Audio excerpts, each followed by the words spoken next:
is also a relatively young team, the UE Lady Warriors. That's right.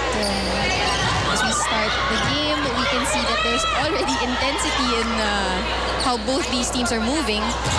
And one of the keys here for Ateneo definitely going forward, correct me if I'm wrong, but it has to be in 3 players, Ferrer, Keinglet, and Hervasio. Yes. Those 3 players are the key. If both or all 3 of them improve at the pace that we've seen them, it's going to be, you know, a nightmare for the other teams in the next few seasons. That's right.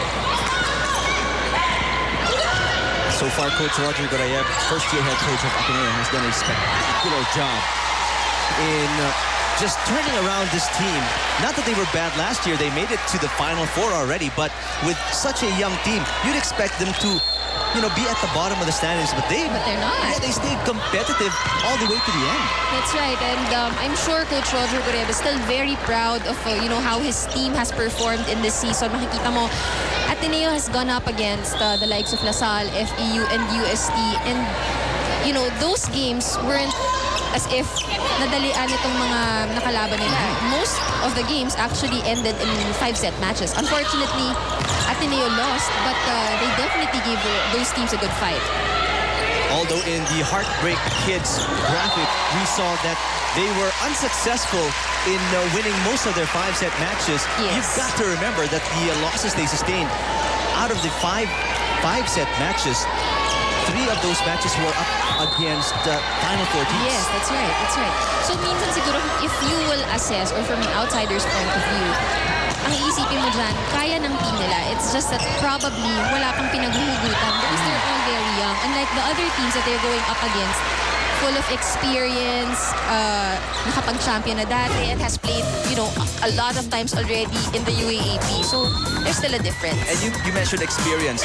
That's the most key factor in closing out games. It's the experience of holding on when the pressure is at the highest. That's right. And that is why I think that's what makes FEU very admirable as a team, because even if they lose the first 2 sets, they always, you know, I don't know how they do it, but they always come back and kaya nilang bawiin kahit talo sila first 2 sets, mananalo pa yan sa isang game. They always find a way to dig deep inside themselves and, you know, pull something out when there doesn't seem to be anything else to pull. Yep, that's right.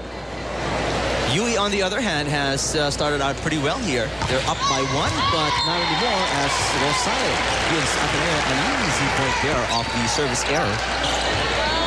You know, Eric, yesterday, when we covered the game of UST and Adamson, we were mentioning that hindi naman nila alam kung sino makakatapat nila, no? First or yung second place, that we are still in a wait-and-see situation, and we will only confirm that today.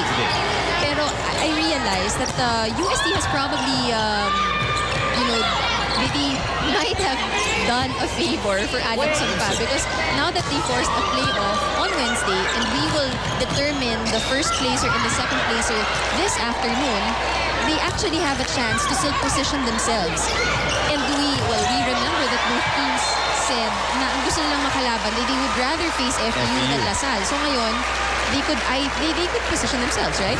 But both of them eyeing for the same opponent. So it's going to be interesting because, like what we were talking about earlier, if FEU lands at number 1 and number 1 will meet number 4 in the Final Four, both UST and FEU or UST and Adamson will want to lose in their playoff next Wednesday, which is going to be tough because how can you lose when the other team wants to lose as well, right? Now, if FEU loses later and moves to number 2, then 2 and 3 will meet in the Final Four. So it's going to make for an interesting matchup on the playoff Wednesday because UST and Adamson will both want to win. That's right. And aside from our playoffs for the women's division on Wednesday, we will also have that for the men's division. I think it's UP versus Adamson, if I'm not mistaken. Ateneo, rather. It's UP versus Ateneo. In the first game on Wednesday here at the arena in San Juan, both are tied at the number 3 spot. So we will try to determine who will be 3 and 4, while it's the same boat for UST and Adamson. Both are tied at 3 or tied at 4, however you want to look at it. They have the same record, and we'll sort that out all on Playoff Wednesday here on Studio 23. Both teams displaying good defense so far. A few blocks for Ateneo and a few blocks as well for UE. That's one of the reasons why that lady has not been used much as an open spiker. She sent it straight to the net. That's Masangkay, sophomore. Primarily a tosser for UE. Poor reception there, but Rosales brings it back. One more hit, third hit. It's a free ball for Ateneo. Ferrer tips it, anticipated by Masangkay. Gabriel will set it up. Soft touch for Kainglet. Best player in the last game between these two teams. Beautiful kick by Stephanie Gabriel. And Kainglet makes a point out of that effort by their libero. Ateneo goes to 8 first, and they're up by 2. We'll take a break.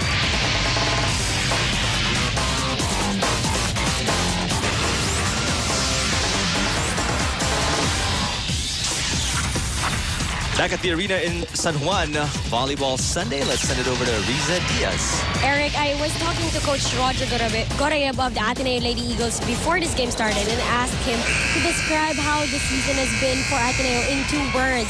And he said it's been very good. Even if they weren't able to make it to the Final Four, Coach Roger has no regrets, but instead he's very proud on how his squad had performed, thinking that most of his players are rookies and fresh from high school. The good news is this team will be intact and will be even better with the addition of upcoming players from their recruitment pool. Now also, Coach Roger just wants the fans of Ateneo to have a little more patience on the team. He feels then he's very confident that in 2 or 3 years' time, this team will be on the top 3 teams of the UAAP. Now Ateneo, after this game, will be taking a rest for 2 weeks. Also, they will be flying to Thailand in April for more intensive training. Now, if asked who will make it to the finals for Coach Roger, and sabi niya, it will be definitely LaSalle and FEU. Eric? Thank you, Riza. Well, a lot of points tackled there. Let's go first to the fact that Coach Gorayeb, a first-year head coach for Ateneo, in the same boat practically with a lot of his players, and he's done a spectacular job with these girls. How tough is the transition and from high school volleyball to UAAP live on national television volleyball? It's very different. I mean, the pressure and the level of playing is much different than from high school. And to add to that, of course, iba yung pakiramdam na if you're a rookie, fresh from high school, and you're already going up against teams that you've only seen playing on TV. That's right. So iba yung pressure na yon, no? But I think good thing is that